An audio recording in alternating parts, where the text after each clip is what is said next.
Hello' everyone, নমস্কাৰ। মোৰ চেনেললৈ সকলোকে স্বাগতম জনাইছোঁ। আজি সপ্তমী। এয়া মই আৰু ভণ্টি এজনী পূজা চাবলৈ বুলি ওলাই আহিলোঁ। এয়া ৰাস্তাত বিভিন্ন ধৰণৰ খেলা বস্তু, কাপোৰ কানি, খোৱা বস্তু এইবোৰ ওলাইছে। এইখন হৈছে আমাৰ লখিমপুৰৰ মেইন মাৰ্কেটখন। মোৰ চেনেললৈ যদি কোনোবা নতুনকৈ আহিছে তেন্তে ছাবস্ক্ৰাইব কৰিবলৈ নাপাহৰিব।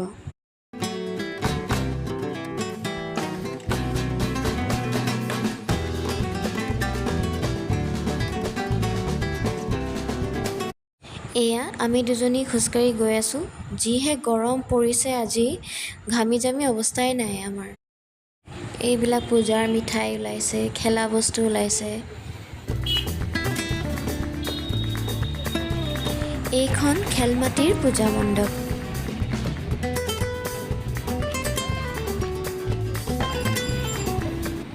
এইবাৰ খেলমাটিৰ দুৰ্গা মাক গ্ৰীণ কালাৰত সজোৱা হৈছে। খুব ধুনীয়া লাগিছে মানে।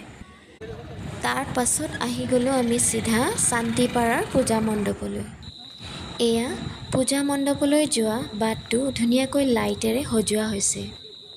এয়া আমি আহি পাই গ'লোঁ শান্তিপাৰাৰ পূজা মণ্ডপ। এইবাৰ পূজা মণ্ডপটি ৰাম মন্দিৰৰ আকাৰত বনোৱা হৈছে। কিমান ধুনীয়া লাগিছে চাওকচোন এবাৰ।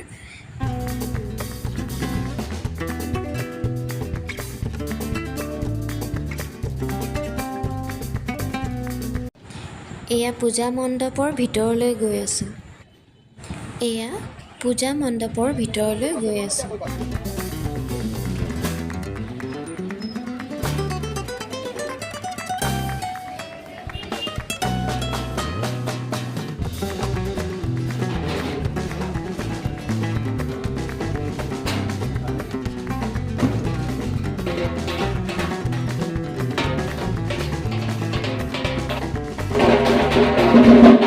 এয়া মা দুৰ্গাৰ আশীৰ্বাদ লৈ খিচিৰি খাবলৈ আহিলোঁ। মই কিন্তু পূজাৰ খিচিৰি খাই খুব ভাল পাওঁ। আপোনালোকে কোনে কোনে খিচিৰি খাই ভাল পায় জনাবচোন।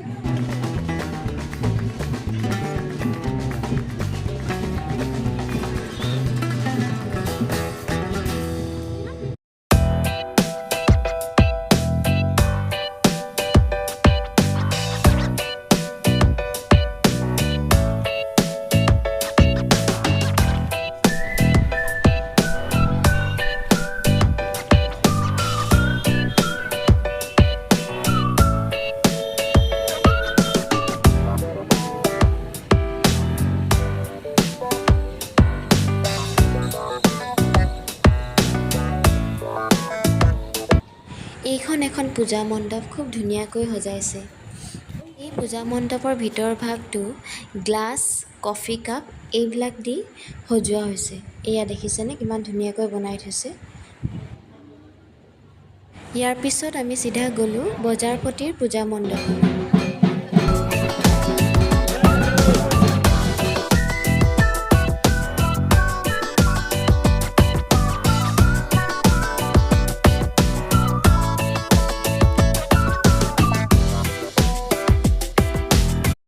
ইয়াৰ পিছত পূজা চাই আমি এয়া ফুচকা খালোঁ, তাৰপিছত আইচক্ৰীম খালোঁ, তাৰপিছত এয়া চানা খাইছোঁ। পূজা চাই শেষ হোৱাৰ পিছত এয়া জেলেপি অলপ কিনি ল'লোঁ। দুৰ্গা পূজাত জেলেপি নাখালেনো আৰু কি খাম, নহয় জানো? ভিডিঅ'টি চাই যদি ভাল পাইছে তেন্তে লাইক কমেণ্ট কৰিবলৈ নাপাহৰিব। এয়া মই আহি ঘৰ পাই গ'লোঁ। Thank U.